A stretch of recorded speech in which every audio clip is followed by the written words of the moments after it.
The snow hadn't let up since nightfall. It came down soft as sifted flour, blanketing the pines and filling the silence between heartbeats. Tekoa had risen before dawn, as he always did, lighting the hearth and stepping out to check his traps, the hush of snowfall broken only by the crunch of his boots and the heavy breath from his nostrils. 30 winters he'd seen, most of them alone. He wasn't a man of many words, nor was he one who feared the dark or the cold. But that morning, as he opened the creaking cabin door, he paused. Something was lying there. Not a rabbit. Not a sack of grain forgotten. A burlap sack, tied with twine. It shifted, just barely. He stepped closer. The movement inside was small. Shivering. Like something hurt that had given up the strength to cry. His knife came out without thought. He sliced the twine and pulled the sack open. What spilled out was not a creature of the woods. It was a girl. White. Barefoot. Gagged with a torn cloth. Her dress was ripped down the shoulder, her hands purple from rope burn. Her hair was unevenly shorn, clumps missing like a punishment. Her knees were tucked against her chest, body curled like a child trying to disappear into her own bones. She looked up at him. Not with hope. But dread. Then she whispered, hoarse and broken, "Please, don't send me back." Tekoa didn't speak. He knelt beside her, lifted her with a gentleness that didn't fit his frame. She didn't weigh much more than a deer carcass, though far more fragile. He carried her over the threshold as if she might fall apart mid-step, and laid her on the thick fur rug beside the fire. He removed the gag, not asking how it got there.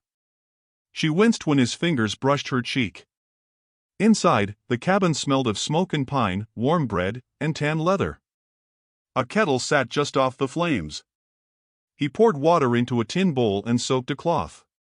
She flinched when he touched her forehead, and again when he dabbed the corners of her mouth. He left her wrapped in a buffalo hide and went to the woodpile. The rhythm of chopping filled the silence. She watched him from the fire's glow, his broad back, the motion of his arms, the way he split log after log like it was breathwork. He wasn't talking. And she didn't know if that made her safe or more afraid. Later, he placed a tin plate of beans near her, along with a hunk of bread. She didn't move at first. Just stared. When she finally reached for it, her hands shook so bad she spilled some. He didn't scold her. He didn't even look her way. He just tossed another log on the fire and stepped outside, giving her space. She ate slowly, like someone expecting it to be taken away. By the time he came back in, she was asleep. Curled beside the hearth, the empty plate clutched in her arms like a shield. He didn't ask her name. Not that night. Tekoa sat down near the wall, his back to her.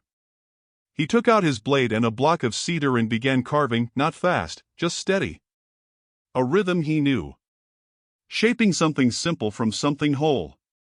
She woke in the middle of the night. Firelight flickered across the beams. She sat up, rubbing her eyes.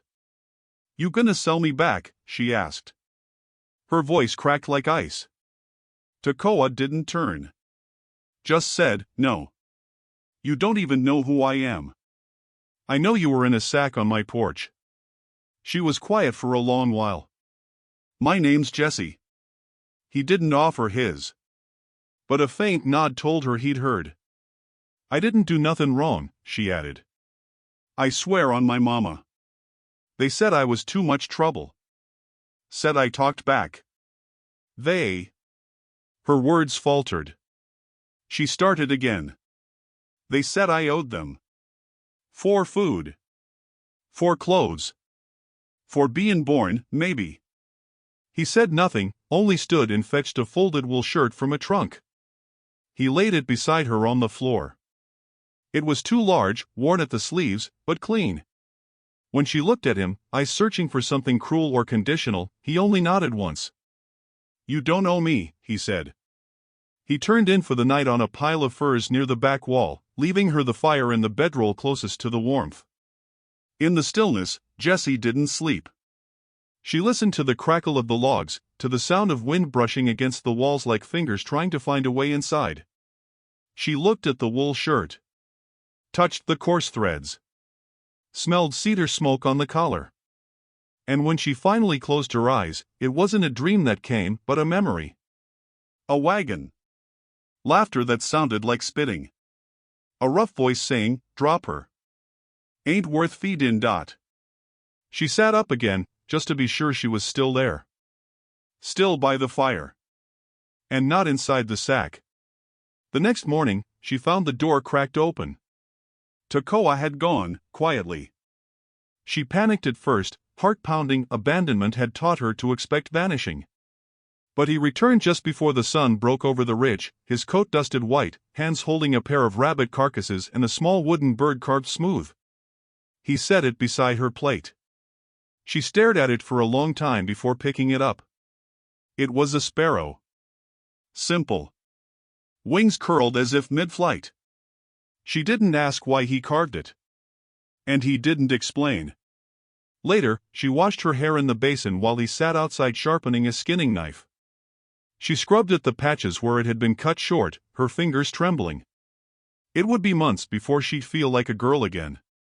But when she stepped out with a braid forming as best she could manage, he glanced at her. Just once. A look that didn't judge. Didn't ask questions. Just saw her. She stopped at the edge of the porch. Snow still lingered along the edges, soft and deep.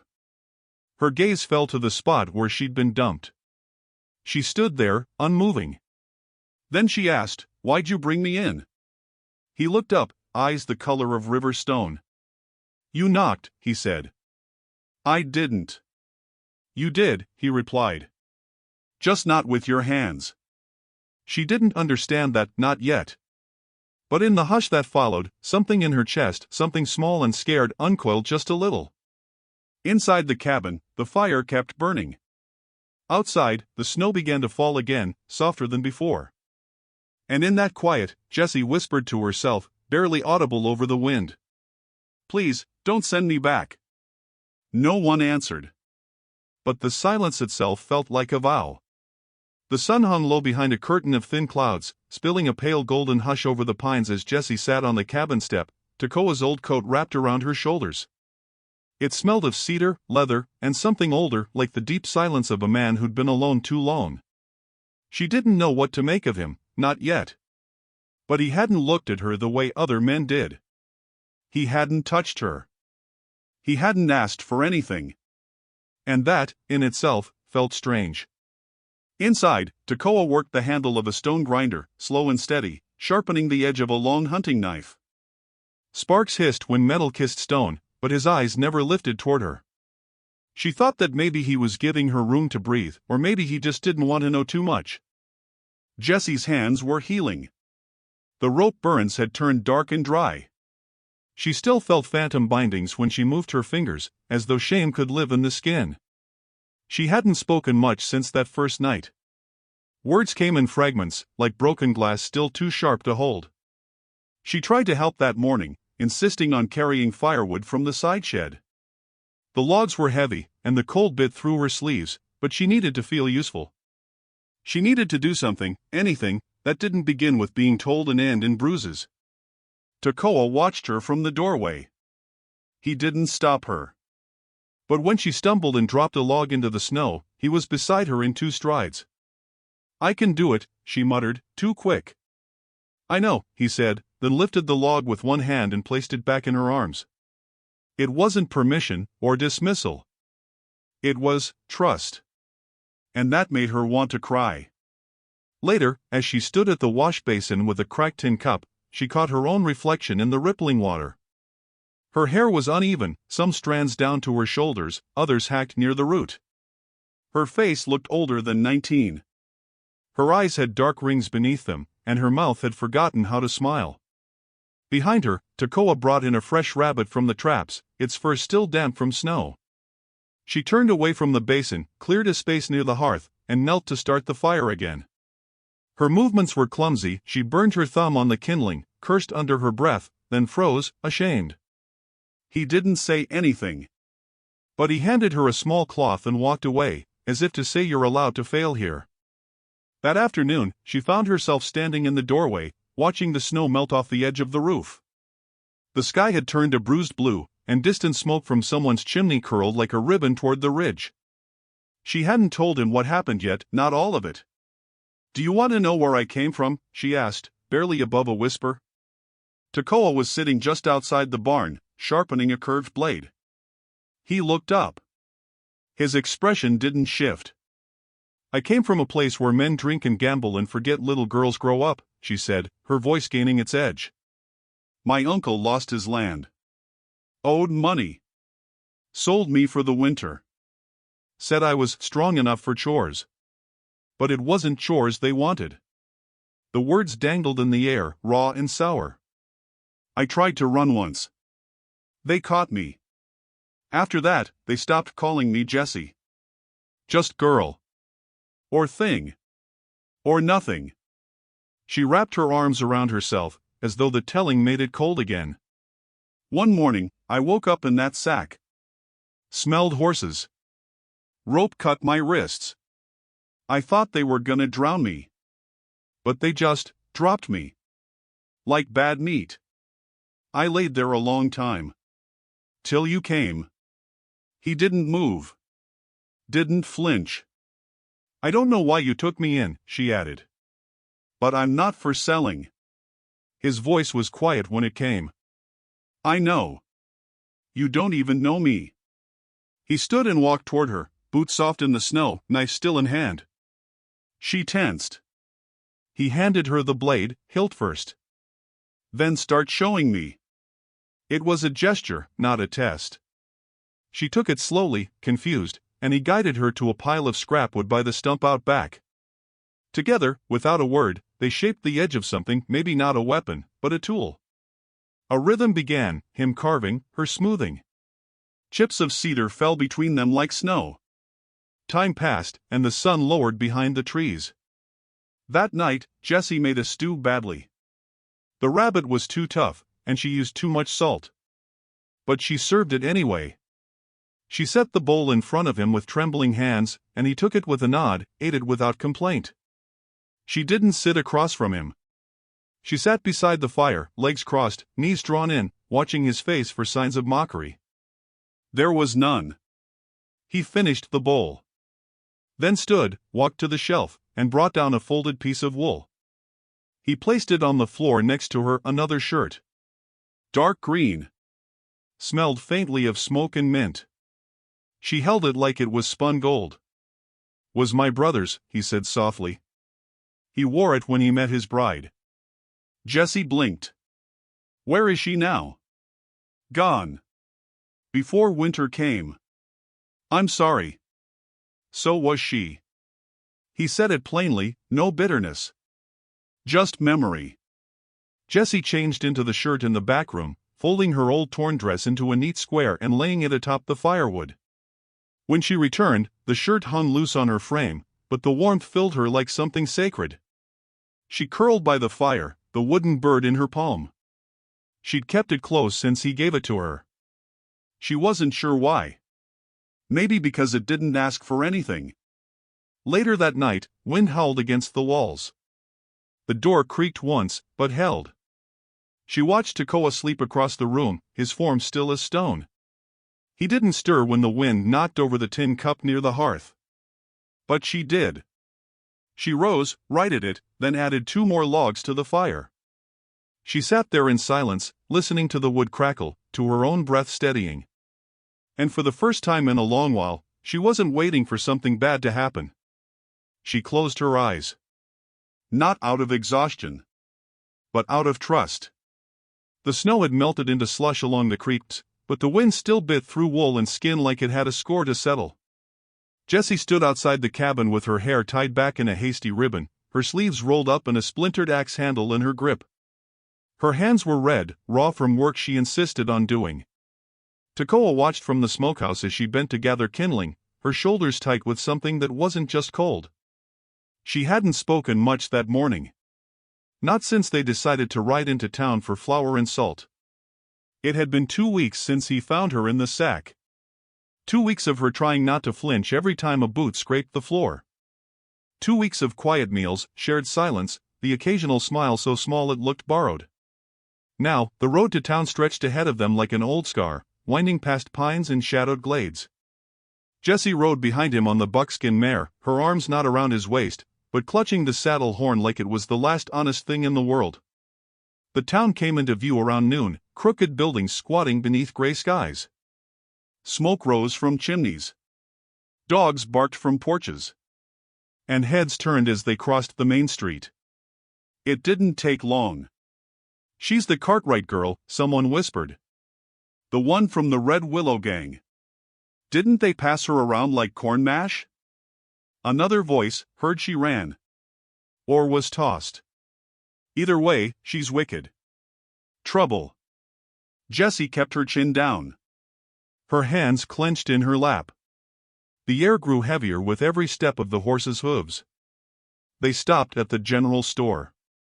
Tekoa dismounted first, tying off the reins with the same calm he always carried.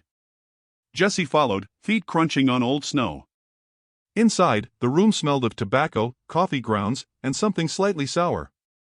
Silas Pritchard, the storekeeper, narrowed his eyes when they entered. "What can I do for you, Tekoa?" Tekoa gave the list.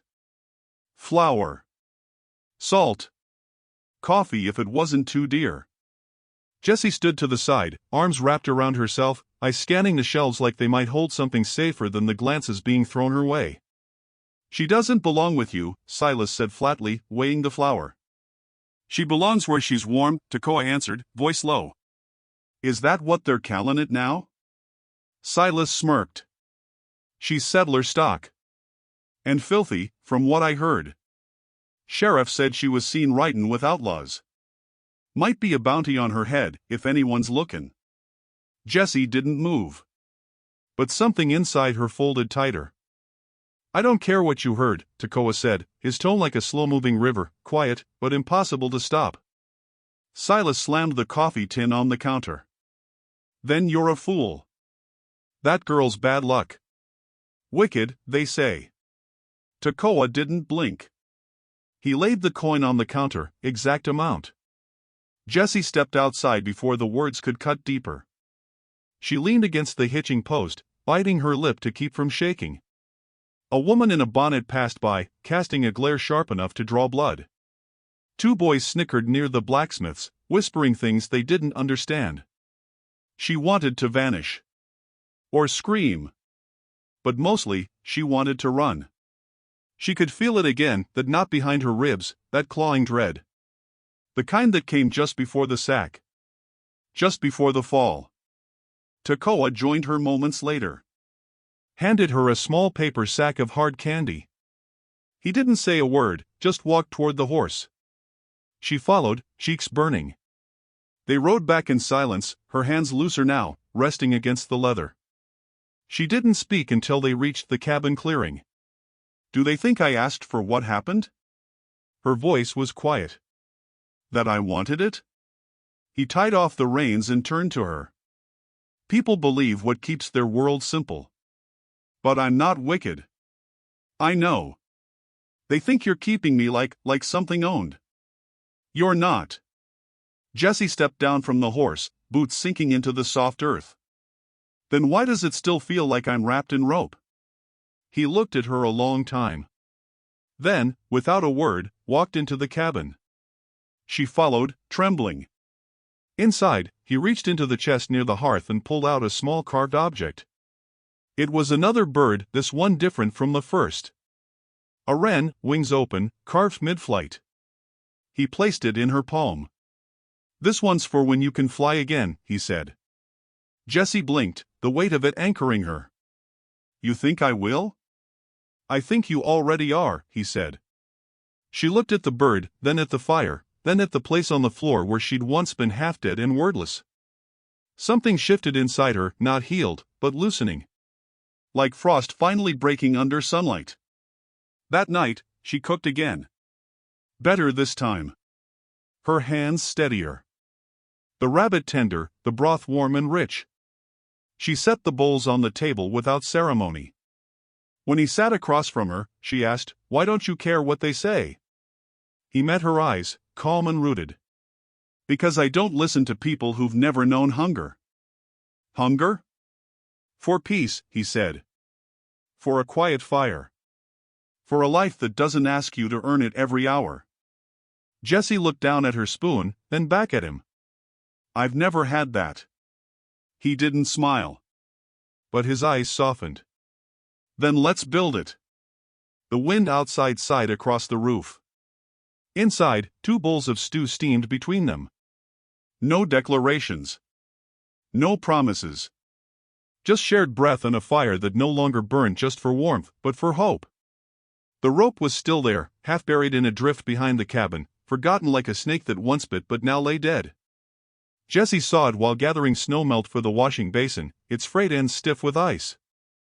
The sight of it made her breath catch. She stared, knees locked, the tin bucket clenched in both hands. That rope had bound her ankles. It had burned her wrists. It had silenced her breath inside a sack tossed like spoiled meat on Tekoa's porch. She knelt beside it, staring. Her fingers itched, as if they still remembered the fight they lost that day. For a long while, she didn't move. Then, slowly, she picked it up. The fibers were hard, stiffened by freeze and time. She walked back toward the cabin, shoulders squared, breath shallow.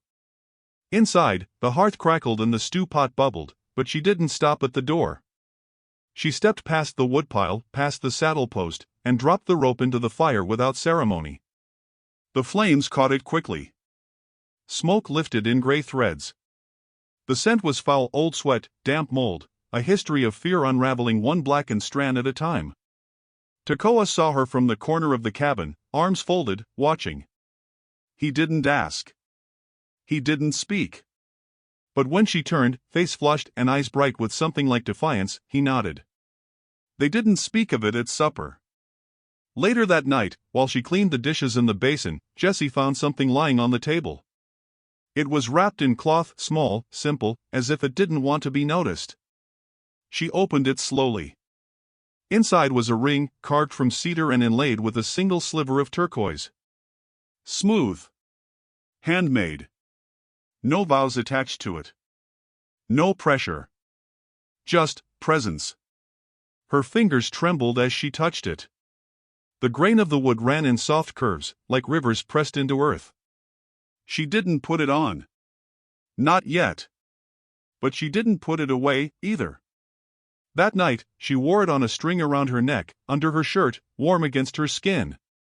The next morning brought wind, brittle and fast. She tied her braid high and followed Tekoa into the woods to reset the snares. They moved quietly, their steps light in the underbrush. The stillness between them was no longer empty, it was shared. Weighted. Real. Around midday, they returned to find 2 horses tied at the fence post. Jessie froze. Her eyes locked on the saddlecloth, blue with brass studs. She knew it. Tekoa stepped in front of her, slow but firm. Voices rose from the porch. I got papers, one man barked. She was under my charge. She's a runaway and a debt dodger. I got the right to take her back. Uncle Ray Cartwright stood on the planks, boots muddy, breath stinking of whiskey. The man beside him wore a badge, though it hung crooked on his vest. Jessie didn't speak. She backed toward the edge of the barn, fingers searching the collar of her coat for the ring beneath. Tekoa's voice came low and clear. She's not yours. Ray scoffed. She sure as hell ain't yours neither. What, you think just 'cause you found her in the snow you can keep her? Ain't how the law works. She's not property. She's mine by paper. Ray spat. And I want her back. For work, for debt, for whatever use I damn well say. The man with the badge stepped forward. We don't want trouble. Tekoa didn't move. Then right on. The badge man shifted his boots. Look. This ain't about who's right. It's about what's easiest. Girl goes back, no one gets hurt. Jessie stepped forward. I'm not going back. Ray's eyes narrowed. Girl, you don't get a say. I do, she said, louder. Her voice cracked but held. I'm not yours. I never was. You sold me like a chair with a broken leg. I screamed for days. No one came. You didn't even bury my name. Ray stepped toward her, hand rising. Tekoa moved first. It wasn't loud. It wasn't brutal. He caught Ray's wrist midair, gripped it once, then pushed him back with a single arm. Ray stumbled, cursing, into the post. If you raise a hand again, Tekoa said, voice like flint on steel, you won't have one to raise next time. The badge man shifted. Let's all just look, this ain't official business, all right? Ray's got no warrant. No court order. Tekoa's eyes flicked to him. Then go. Ray shouted, she's a whore. She's a liar. Ask anyone in town, she was passed around like kindling. Jessie flinched, but didn't fall. Her shoulders squared. She was a girl, Tekoa said. And none of you were men. The silence that followed was deep as canyon stone. The sheriff looked at Ray, then at the firelight flickering in Jessie's eyes. I'm not getting shot over your family mess, he muttered, and turned to mount his horse. Ray cursed all the way to the saddle. You think this ends it? You're marked now, both of you. Whole town's watchin'. She's a curse. They rode off, hooves clapping like judgment down the path. When the dust cleared, Jessie stood still for a long while. She took the ring from her neck and slipped it onto her finger. It fit. That night, they sat beside the fire. No words. Just the soft hum of wind outside and the smell of pine pitch in the hearth. Jessie leaned against the wall, knees drawn to her chest. Why'd you give me the ring? Tekoa didn't look up. Didn't mean it for marriage. What then? For remembering. She turned the ring slowly on her finger. Remembering what? That you're not what they said you were. Jessie nodded, slow. Then smiled, a small, worn thing. But real. Later, when she slept, the fire still burned. Outside, the rope was gone. Ash now. Smoke. Nothing left but the ring and the girl who wore it. And the man who chose not to look away. The thaw came slow, one drip at a time off the cabin's eaves. The snow receded from the fence posts like a blessing withheld, and patches of brown earth re-emerged, matted with pine needles, wet with memory. Jessie woke that morning before the fire, arms wrapped around her knees, the ring still snug on her finger. She'd slept lightly. Something in the air had changed. The kind of stillness that precedes a storm, not of weather, but of men. Tekoa was already outside, chopping wood in the lower field. She could hear the rhythmic crack of his axe striking the stump. She dressed quickly, braided her hair, and stepped onto the porch. The sky was the color of dull pewter, and in the distance, faint shapes on horseback emerged from the trailhead, 3 riders, slow but steady. She didn't run inside. She stood, shoulders back, and watched them come. By the time Tekoa returned, sweat darkening his collar, the horses were near enough that Jessie could see their faces. Ray Cartwright again. But this time, he didn't ride alone. Behind him, the sheriff Emmett Boyd and another man Jessie didn't recognize. The third wore a wide-brimmed hat and a look that didn't belong to law or kin. He carried a rope tied to his saddle. Jessie's breath tightened. Her body remembered the sack, the hands, the laughter that followed pain. She stepped backward until her shoulder brushed the doorframe. Tekoa came to stand beside her. His hands were empty. His presence wasn't. Ray smiled, yellow-toothed and slow. Well, well. Look at that. She's playing house. No one answered. Emmett cleared his throat. Look, Tekoa, this isn't personal. There's talk in town. Letters came down from the county. They say she's to be returned for legal proceedings. What proceedings? Jessie asked, her voice thin but steady. The sheriff looked pained. Claims of theft. Desertion. Immoral behavior. Says you absconded from property owed. I was the property, she snapped. Tekoa's voice, when it came, was quiet. She stays. The third man stepped forward. That's not your decision, Apache. Jesse's chest burned. The rope on that saddle swayed in the breeze like a waiting threat. She stepped down from the porch, fists clenched. If you take me, I won't go quiet. Ray spat. You'll do as you're told. No, she said. I won't. The man with the rope swung down from his horse. Don't matter what she says. I'm here for the collection. My pay's waiting. Tekoa moved then. No warning. No sound. In 2 strides he was between Jesse and the stranger. The man reached for the rope, Tekoa grabbed his wrist, twisted, and dropped him in the snow like a sack of oats. The rope landed beside him, lifeless and dumb. Ray reached for the rifle slung over his shoulder, but the sheriff barked, "Enough." There was a pause. A long, aching pause. Jesse stepped forward. Why do you want me so bad, Ray? You already sold me once. Left me in a sack like garbage. What do you get now? Ray sneered. Justice. No, she said, voice breaking. Profit. You want to sell me again, just wrapped in different words. The sheriff dismounted slowly. Tekoa, he said, quieter now. This can turn bad. I don't want it to. Tekoa's eyes didn't move. She wasn't yours to begin with. She's not yours either. No, Tekoa said. But she's not nothing. That's what she used to be. What you called her. What you let happen. The sheriff looked at Jesse. Then at the man groaning in the snow. People will talk, he muttered. They already do, Jesse replied. Let them finish their sentence. From the trees, another voice called out. A woman's voice, strong and clear. I'll finish it. It was Miss Althea Rose, wrapped in her thick coat and bonnet, riding up slow but proud. That girl helped my niece during the fever. She was 13. Jessie braided her hair and told her stories while her mother died. Don't you call her wicked?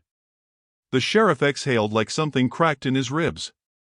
Althea, this is town business. This is moral business, she snapped.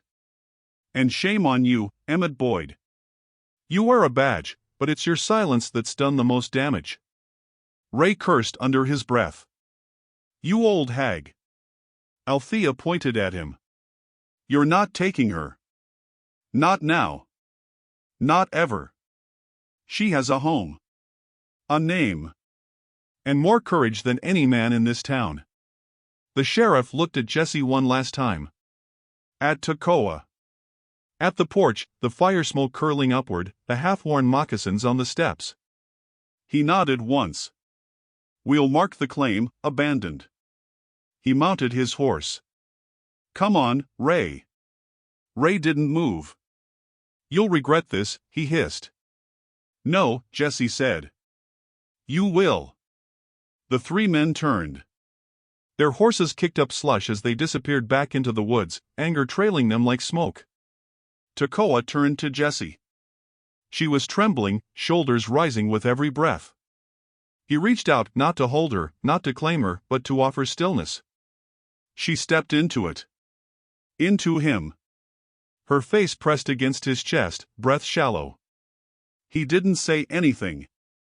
Neither did she. They didn't have to. Later that evening, Jessie stood in the garden bed she'd been tilling since the snow retreated. The soil was dark, rich, the earth finally warm beneath her bare feet. She wore the same wool shirt she'd been gifted weeks ago, but it looked different now. Like it fit. A new sign had been hung beside the door. Painted with quiet care, the letters slanted, imperfect but bold. No one sent me here. I chose to stay. Inside, Tekoa carved. The shape was another bird, this one mid-flight, wings flared wide. She walked in, dirt still on her hands. What kind is that? She asked. He looked up. A mourning dove. Why that one? Because it returns every spring. She smiled, soft and sure. Sometimes love didn't arrive like a storm. Sometimes it was a porch. A fire. A ring not meant for marriage, but for memory. A silence that wasn't cruel, but safe. Sometimes it was choosing not to send someone back even when the world asked you to. And that choice? That was how a life began.